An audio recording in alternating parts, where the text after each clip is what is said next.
There's so many stories of entrepreneurs when they start to make money and people start realize that they all of a sudden start questioning. They've got to be doing something wrong. I've had other accountants say to me who have other accounting firms say, we don't understand what it is that you're doing over there, so we don't like you. And I usually am like, what do you mean? Well, you're seeming like a nice guy and an honest guy. We have no reason not to. It's just, what are you doing over there that's different than what we're doing? It's like, well, maybe you should try and figure that out, guys.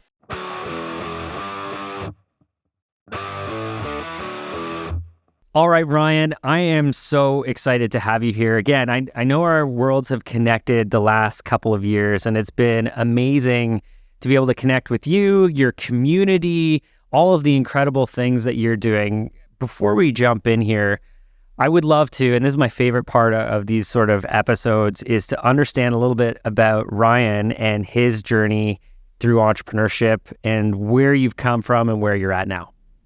Sure. So entrepreneurship is all I've ever done. I've never really had a quote unquote real job, but I didn't set out to be an entrepreneur. It's not one of these things where I grew up saying, I want to be on my own business or run my own thing. I don't know that I really even knew that it was an option. I came from a family of, my mom was a teacher, dad was an electrician. They were wage earners. I heard the classic, go to school, get a good job, and you'll be fine. And that was kind of my plan. And so I did. I graduated high school, started attending the University of Texas at Austin, which is where I still call home today. And I didn't know exactly what I was going to do, but I figured, I'd graduate and I'd get a job. And so what I started doing when I went to school is I began interning at different companies. And because I wanted to get a feel, I wanted to figure out, what do people who are happy in their work life, like what do they do? And I was given advice from a mentor. He said, look for people who are old, rich, and happy. And so I was like, all right, I'm going to go around, I'm going to try to find, try to do a bunch of different careers. I tried project management, financial consult, like anybody who would basically give me an internship or a job. I took it because I wanted to learn. I also frankly needed the money. I didn't come from money. I was on full grants and scholarships and trying to pay my own way. So I'm a full-time student. I've got a part-time job and I'm fine. Everything's good. I'm on a path. I'm on the normal path. But then something happened. I met a girl. And so I was in my, second semester of my freshman year, and I meet this girl, and we start hanging out. And I knew within the first couple of weeks, probably date number 4, that she was the woman I was going to marry. Wow. Like, no joke. I knew it. And I know how weird that sounds, by the way, which is why I didn't tell her that I felt that way. But I knew. And I didn't come from like a family like where they were like, oh, you should get married. Like it wasn't anything weird. Like I just knew. I was like, this is the woman. And so that was the first time in my life I realized that I was broke, because I thought to myself, this is how my mind works. Very linear in my thinking. I was like, all right, so I met this girl, probably the woman I'm going to marry. Don't tell her that sounds creepy. But if you do propose to her, you're going to need a diamond ring. Diamonds are expensive. You don't have any money. Oh, crap. And so that was the first time I realized I didn't have any money. I already had a job that was basically just paying for my extra, bills and stuff like that. I thought the only thing I have is let me see if I can start a business on this newfangled internet thing. It was 1999 and high-speed internet had just been installed the year before at the dorm that I was going to. I was like, let me see if I can't sell some things on the internet. So, the eBay was pretty new back then. I was kind of just anything I could figure out how to sell. And I started hitting it big with ebooks, selling stupid little ebooks on how to make your own baby food and how to roll sushi. And, back then there was no Amazon, there was no Kindle. If you knew how to spell SEO, you could rank number 1 in all the search engines. And so that was really where I got my start. And my whole goal was if I could just make 10 grand. And I was thinking if I could just make a couple $100 a month, by the time we graduate, I should have saved up enough, money to where I can buy this girl a ring. That was my whole thing. Listen, in 1999, that's an expensive wedding ring, or engagement ring. So good for you. That's highly ambitious back then. Yeah, again, and I asked around, hey, what do diamond rings cost? And somebody's like, I think they're around 10 grand. It's 2 months salary. So when you come out, your first job, you'll probably be making like 5 grand a month. So 10 grand is what you should budget for it. Okay. I didn't ask a lot of questions. That was just the number. Fast forward a few years, got the ring, got the girl. And that little side hustle had ballooned into a real business where, had a few dozen different websites selling different things. I was starting to, get good at this new digital marketing, internet marketing thing. I was starting to get, even figure out how to do some basic coding and build some basic software and things like that. I still never thought about it as a business, but that was where I got my start. And the rest, as they say, is history. Oh, that's pretty cool. So it was more so like a lifestyle. It was just kind of feeding the beast. It was paying for bills and yeah. And so much that I was making, by the time I graduated from college, I was making well in excess of $100,000 a year. I was around $150,000 a year generated from my business. And it was almost all profit because it was all organic and the products were all digital. So I'm making six figures my way as a senior. But I didn't realize it was a lot of money. I thought that like all adults made hundreds of thousands of dollars a year. Like I didn't know what really I was doing. And to me, it was like, this isn't real. Because I didn't know what it meant to be a business owner. I didn't know what it meant to be an entrepreneur. And so I was angling internship that could get me a good job. And I wound up getting a job after, getting a job offer my senior year to go and work in financial services. And I remember when I went to my now father-in-law to ask permission to marry his daughter. And he's like, well, how are you going to support her? I didn't mention a dang thing about my stupid little internet sites. I mentioned the job offer that I had. Well, that little six-figure income source, yeah. Yeah. Well, so funny enough, I went and worked this job. I went through training. It was like, I said I'd never had a real job. That's not true. I had a real job for 6 months. So I went through like 3 months of training. And then now, okay, we're getting started. And I realized, because, financial services, there's a commission aspect to this. So they're posting how much money everybody makes. And I go and look and I'm like, wait a minute. I made more with my stupid little internet businesses than all but 2 people at my branch. I'm out. And I walked into my branch manager's office that day and I was like, hey, so I quit. And I went home and I told my wife I quit. Because this job can't financially support my lifestyle. Yeah, I was like, no, what would happen if I actually focused on the business and treated it like a real, like a real thing? And so that was when I guess I sort of got serious about the business. I still didn't know what the heck I was doing though. And so, I had a series of ups and downs, brought us to the brink of bankruptcy a couple of times because I didn't know what I was doing. Always a good sign of entrepreneurship, right? You've got to say bankruptcy as a question at some point. Oh yeah. And you love this given what you did. Well, I can go into that story if I want. But yeah, at one point I owed a substantial amount of money to the Internal Revenue Service because I just didn't know I was supposed to pay taxes. Nobody told me. I didn't know. Yeah, well, and so let me ask you this too, because, interesting sort of way into this business, not even really telling anyone or understanding how valuable this side hustle is. When you started talking about the side hustle with family members and whatnot, were you starting to feel like they were questioning whether you were doing something illegal? Because it was fairly fresh. I didn't say anything to anybody. Even my college roommates, they were like, what are you doing? I'm like, I'm building websites. I've got a little part-time job building websites for people, which was true. At one point, the very first thing I did was I would build websites for people. I didn't want to tell anybody anything because I was embarrassed. This idea of being an entrepreneur wasn't cool like it is today. And so I was kind of embarrassed that I'd created these little websites and I didn't want to. And, I remember I was probably 4 years into my business generating, many, many hundreds of thousands of dollars in revenue again as a kid. And I did say to somebody who was like a friend of my father-in-law, they were like, oh, what are you doing?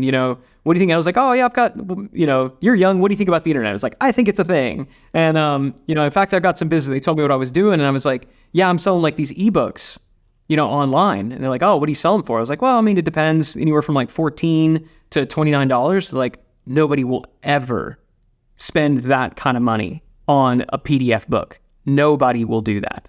Now, what I thought for a second was, oh my God, he's right. They're not going to do it. And then I went, wait a minute. Yes, they will. I've got years of experience and like many, many, many hundreds of thousands of dollars in my bank account because they will do it. But had I told people what I was doing early on, they would have doubted me and I would have probably believed them. I don't think I would have had the energy then to do it. So no, man, I didn't tell anybody. But yeah, when I did tell my dad what I was doing, his first question was, when I told him I quit my job and I was doing my business full time, his first question was, what are you going to do about health insurance? Because in the States, it's not like in, Canada where like you just get it. And I responded, I don't know. I hadn't thought about that. I'll probably figure it out. His second question was, is it legal? Right. Yeah. Yeah, because it was so innovative at that time, right? No one was doing it. And so I always find when you enter an unfamiliar space, everyone questions whether or not it's legal or not, especially when money's involved. And it was a fair question back then because, man, there were so many gypsies, tramps, and thieves on the, so it was a fun time. Interesting. Well, I love that. And, there's so many stories of entrepreneurs when they start to make money and people start realize it, they all of a sudden start questioning. They've got to be doing something wrong. I've had other accountants say to me who have other accounting firms say, we don't understand what it is that you're doing over there, so we don't like you. And I usually am like, what do you mean? Well, you're seeming like a nice guy and an honest guy. We have no reason not to. It's just, what are you doing over there that's different than what we're doing? It's like, well, maybe you should try and figure that out, guys. Right? Well, that's what I like the Don Draper response. I don't know if you've seen Mad Men. There was a scene where somebody's going on. He's like, I don't like you and you do this and this. And, I think this about you. And he just looked at the person. He's like, I don't think about you at all. And I just love that response. And it's now the posture that I take because, it is a shame. I believe that entrepreneurial energy and kind of entrepreneurship in general is a bit of a calling. It's something that I believe I was kind of, called into. And yeah, I will never, ever, ever set luck aside. Being born when I was born, if I'm 2 years earlier, there's not high speed in the dorm room. I don't think to do this. I'm probably now on a totally different path. It doesn't happen. At the same time, there were a lot of people around me with the same opportunities who didn't take advantage of them. So I'm not going to apologize for it, but because so many people are afraid to do that or afraid to take that risk, or they just missed it too. They missed it. They either missed it from a timing perspective or they missed it because they just their brain doesn't think that way. They don't think entrepreneurially. They don't think alchemistically, which isn't a word, but they don't know how to make something from nothing. And so they just crap on the people who do because it makes them feel better than just saying, yeah, you know what, I missed it. Or yeah, that's not me. And I would say to those people, it's okay. Not everybody, this life isn't for everybody. Both my parents, wage earners, and I can tell you, man, there are plenty of days where I'd have traded places with anybody on my team. Absolutely. Yeah. No, super interesting. And you know what? I think there's another element too where if you did start talking about your entrepreneurial journey earlier on, people would have probably convinced you, like you said, that it wasn't something that you should do because it wasn't unknown, it wasn't comfortable. And it's interesting because, and I want to talk about, what you're into now because I think it's a nice transition, but I know so many entrepreneurs that are out there have that same sort of difficulty that it's hard to have those conversations with people because they can't relate. People who aren't entrepreneurs just don't get us. And we scare people a little bit. We usually get well, it must be nice when you can take the afternoon off on your own schedule, but that they don't really understand. Yeah, but we went back to work until 4 a.m. And we worked all weekend. We missed all of these certain things. And, people don't have an open space to be able to have those conversations, which is why I think entrepreneurial communities are so powerful. So maybe that's a nice lead in. Where are you at now, Ryan? What have you got going on these days? Yeah, I mean, today, I think it might be easier to kind of go back to that. I promise I'll make it quick because it's a 2-decade journey. So I'm not going to go year by year. But after that initial first round of success, I experienced what a lot of entrepreneurs experience, which was growing pains, right? And a lot of the growing pains were literal search engine algorithms shifting and the business model, the business landscape changing, new competition coming in, just basic business stuff that surprised me. I just assumed when it worked that it would always work and that everything that worked today would always continue to work exactly how it did in the future. I didn't know stuff was going to change. That was weird. Surprise. Right. So, beginning to kind of, adapt to that and facing, and facing a lot of those hardships and having to adapt along the way was just the ups and downs of entrepreneurship. And I had to experience what it's like to have a business that makes more money while you personally bring home less money. That was weird, right? I didn't understand that. Oh, that sucks. Yeah. And so all of those ups and downs, but the piece that nobody really prepared me for was how sucked into it I would get. and how much of my identity the entrepreneurial life would consume.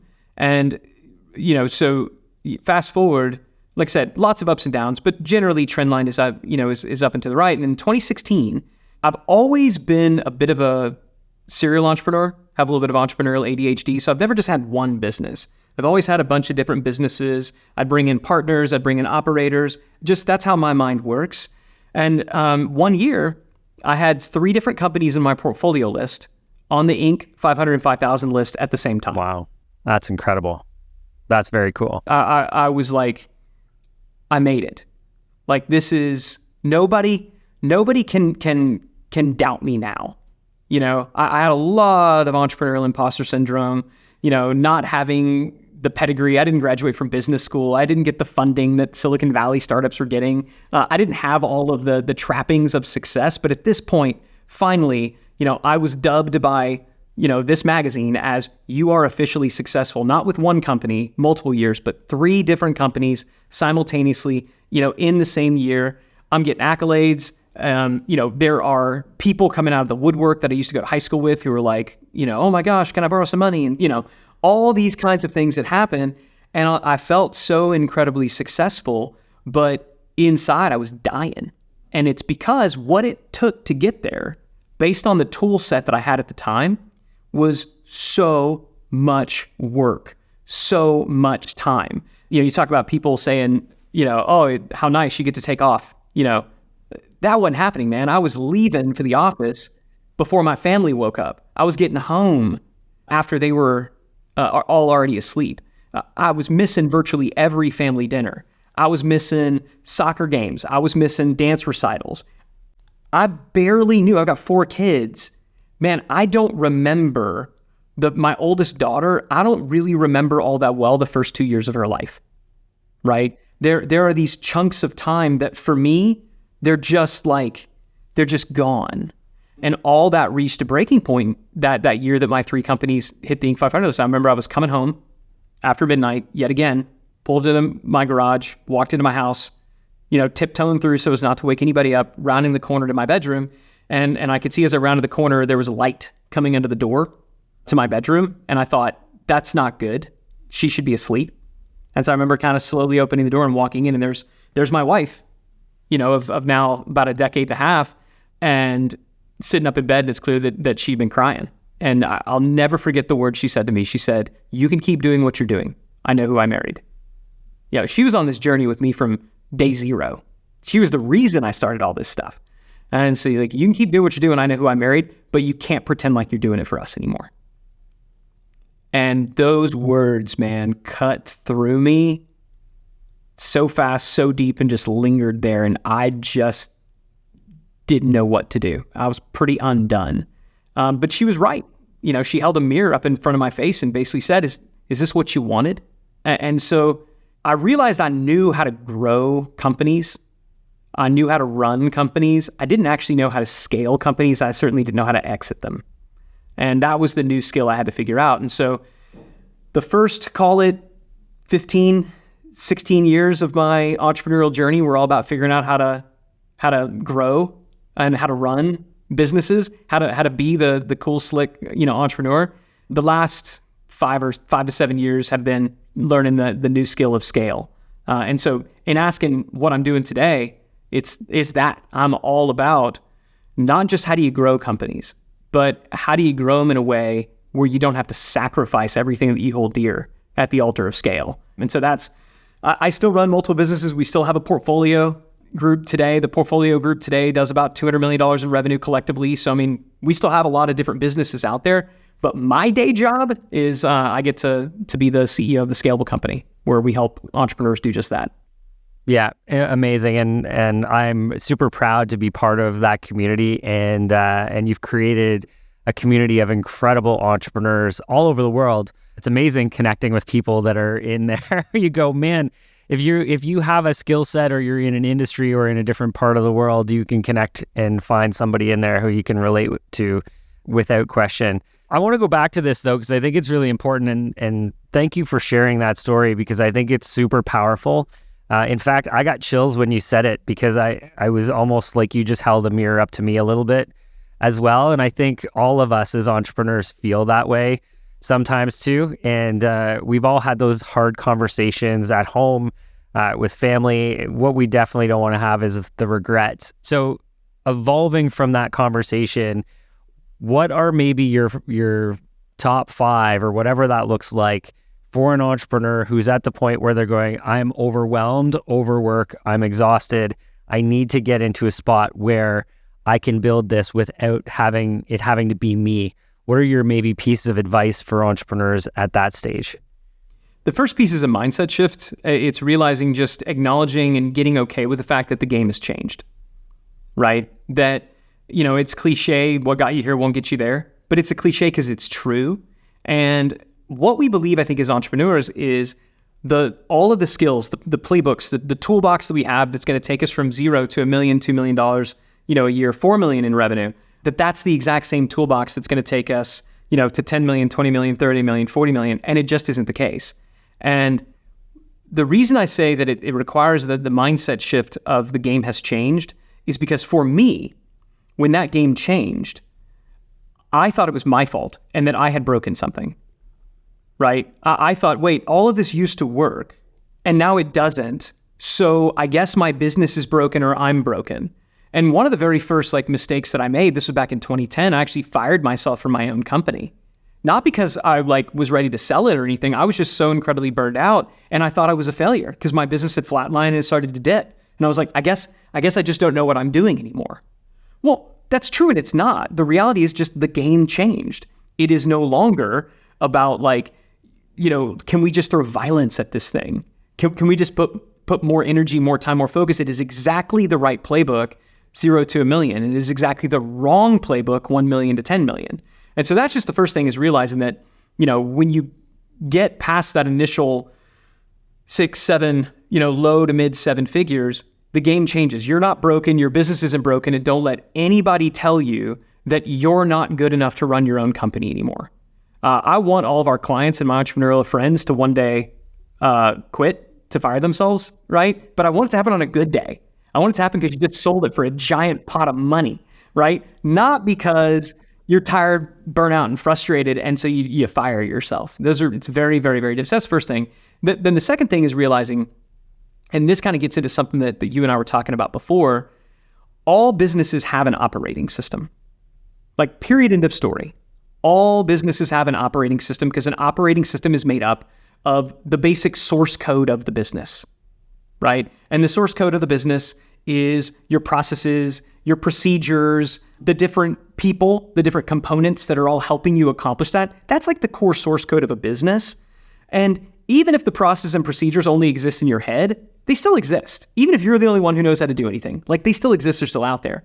So that's kind of the first aspect of an operating system. The second aspect is the user interface, right?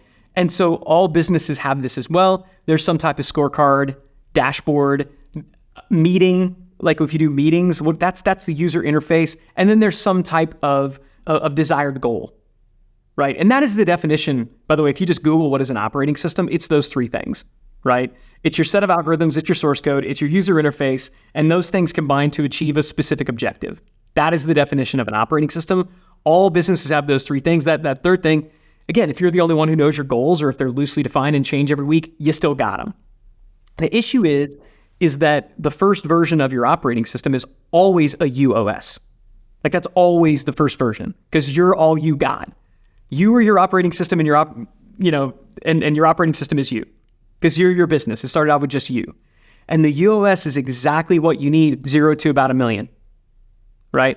But at some point, just like a computer's operating system, as it gets more powerful, you got to upgrade your operating system. And so that is the next piece, is realizing that you're not fundamentally broken.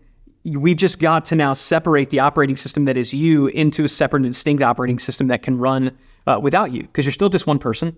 You still just got 24 hours a day. You need to sleep at some point. And so we can talk more about, get into more about that, because that's kind of the core of what we do. I will say that one last thing that is an important thing for somebody, and it's counterintuitive, but if you want to scale, you have to decide that you want to be wealthy. And that's a very different animal. Because if you decide I want to scale this business, you have to decide that you are pursuing a wealth strategy, not merely an income strategy, right? Now, along the way, you should be taking large amounts of money out of your business. I'm a big believer in that. Is the ultimate sign of a healthy business is that company's ability to distribute large, big, fat chunks of cash, okay? If you want to put them back in for R&D later on, you can do it, but I'm a big fan of sending it out because that is the ultimate sign of a healthy business. And I think if you want to grow a big business, you're not going to be able to do it as a pauper who's sacrificing everything, constantly worried about tomorrow because you can't pay your own bills. I get that that's celebrated in Silicon Valley with these funded companies. It does not apply to bootstrap businesses. It doesn't apply to the vast, vast, vast majority of companies out there. You should personally be making a lot of money. You should be comfortable making a lot of money, because if you personally aren't making a lot of money, you're either going to hold your business back because you have belief issues, or you're going to hold it back because you're resentful of it. It's robbing your time. Those are kind of three things. So can I modify that maybe slightly for a tax specialist or expert's perspective? And I love it. And I agree with everything you said. You know, for anyone who's listening who would work with me, you might say, that's not necessarily what Bob would say, but that's okay. It's fundamentally the exact same way. What I would do is take the money out of your business, but let's do it in a very tax efficient way so that we're not giving half of it up. But those are strategies that we can work on behind the scenes. But I agree. Ryan's saying the exact same thing, where he's saying, you know, the business needs to be compensating you for the work that you're doing. And you need to put that in the most tax efficient way possible outside of the business, because that demonstrates the business is strong and resilient and can operate without those funds because you deserve them. So yeah, thank you for that. I don't want anybody to think it's like, yeah, take it all out and like take it in cash and, you know, send half of it to government. It needs to, what I believe, like the goal of business is to produce excess cash. Like that's when you know it's working well. If all that does is just hang around into the business, like perpetually it's not being reinvested, it's a really poor use of funds. Like it's just not good capital allocation. And what ambitious entrepreneurs will do is spend it on stupid crap. Ask me how I know. We will buy more expensive software than we'll need. We'll overinvest in office space. We'll hire people we don't need to hire. We'll issue bonuses and things that like are too much. If you will get it out of the company and it can go through a tax advantage structure, 1,000% agree. Believe me, when distributions happen through my entities, they aren't made directly to Ryan Deiss, right? They definitely go through other structures that I know you'd be very familiar with. I just don't think they should linger forever in your business, and that the person who's running them should starve to death along the way. Yeah, no, and I completely agree. And just to reiterate that, I think I am confident that leaving those surplus funds in your company is a dangerous way to leave your equity that you've earned on the table should something go wrong. So let's make sure that that surplus money gets the hell out of there. It's protected. It's used for whatever purpose you want, whether it's living your life or it's building your pension fund, whatever that is. We want to do it as tax efficiently as possible, utilizing the right structures like Ryan's got in place. But let's make sure it does get out of there, because it's staying in there. Not only are we spending it on dumb shit, to be honest, two, it's just at risk. And once we've earned it, let's get it out of there and let's protect it. So love that. Thank you for that. All right. So this is exciting. I am going to tell you too, I have felt the pain of a lot of that transition from the UOS into the advanced stages of introducing a more formalized system. And I can tell you from someone with experience, getting ahead of this is much easier than just getting to the point where it blows up and you go, holy shit, I have to fix it, right? I've been in that spot where, just like you did, Ryan, you throw more energy and more personal resources, time, spending at it, where you think, if I just work a little bit harder, I'm going to be able to get this across the line. And that's just us being stubborn and saying that the UOS is the only way to go, instead of incorporating in the more formalized operating system and accountability to the team. So when a business owner gets to that stage, Ryan, what should they be looking for, and what are some key elements to introduce in the new operating system to help them get out of the burnout stage of overwhelm and the UOS? I'll give you a specific step-by-step of what they should do. I'd like to, if you're okay with it though, cover some things not to do, because I think not doing the wrong things is in many cases more important than doing the right things. And so thing number one, don't do what I described before and go out there and buy another freaking time management planner, or just decide that you need to be more efficient with your time, okay? When you get to this point and you find that you're giving it all you got and it still isn't enough, the answer is not to try harder. One of the things that I absolutely believe, I refer to it as the founder's curse. The founder's curse states that the more valuable you are to your business, the less valuable your business is, right? I absolutely believe that to be true. And anybody who's ever sold a business will tell you that that is absolutely true. So if we agree that that is true, then the goal really should be to become less essential. You're always going to be valuable. You're always going to be important. Don't worry about that. But we want to be less essential. So saying, oh, I know I'll work harder, not only, again, are you going to run out of time, it is counterproductive to the long-term goal of becoming less essential to the business. So don't do that. Also, don't just throw humans at it. People say all the time, oh, it's not a, it's not a how problem, it's a who problem. You need to get the right people on the bus. And that advice is correct to a certain extent at certain times. But one of the problems with like a lot of this fortune cookie wisdom, it sounds really good on social media, but if you've ever tried it, it doesn't work at all. Like, I mean, if you're flailing around and you're frustrated and stuff isn't getting done and, you're this like machine that's whipping around and, you're held together by duct tape and bubble gum, throwing humans at the problem is generally going to make things worse. And if you've done this, you've experienced this, because now you got somebody who's sucking up payroll. They don't know what the hell they're doing either. And you don't have time to train them. And if you try, then you're focusing less on keeping the other plate spinning.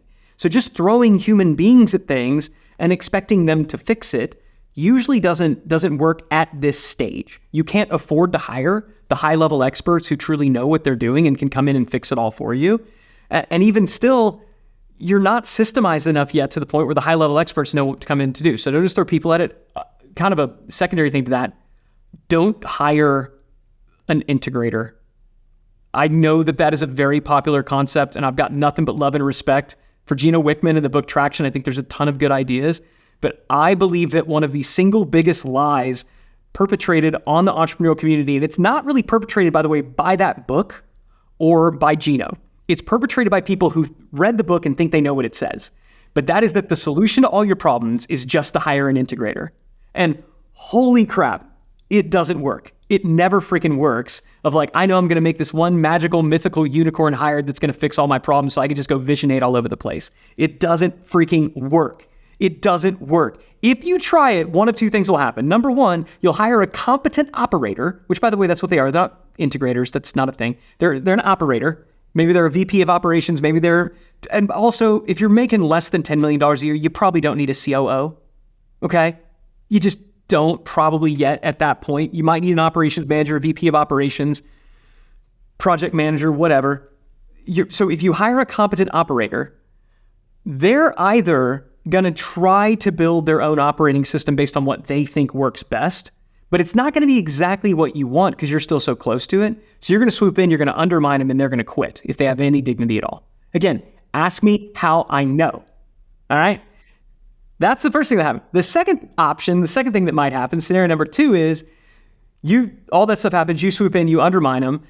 They now just sit back and they're like, well, I guess I'll just do what they tell me to do. And what you wind up with is $150,000, $200,000 glorified executive assistant. So don't just go out there and hire this person. Don't try to grow more. Again, just saying we'll grow our way out of this. No, you won't. Not at that point. It just like none of those things really work. And also, don't decide that, oh, I know I need to write a checklist and just document everything. You do need to systemize, but step number one is not to go in there and create a checklist or a documentation for absolutely everything that you do. That is not it. So I wanted to mention that because those are the things that most people try when they start to get flail around and they start to get frustrated. And then when those don't work, and by the way, they only never work, they decide that, well, their business just doesn't work. They suck. I guess we just need to kind of punt. I guess we need to go back and let's cut this thing off at the knees. I'll just have a simple lifestyle business. Let's decide not to scale.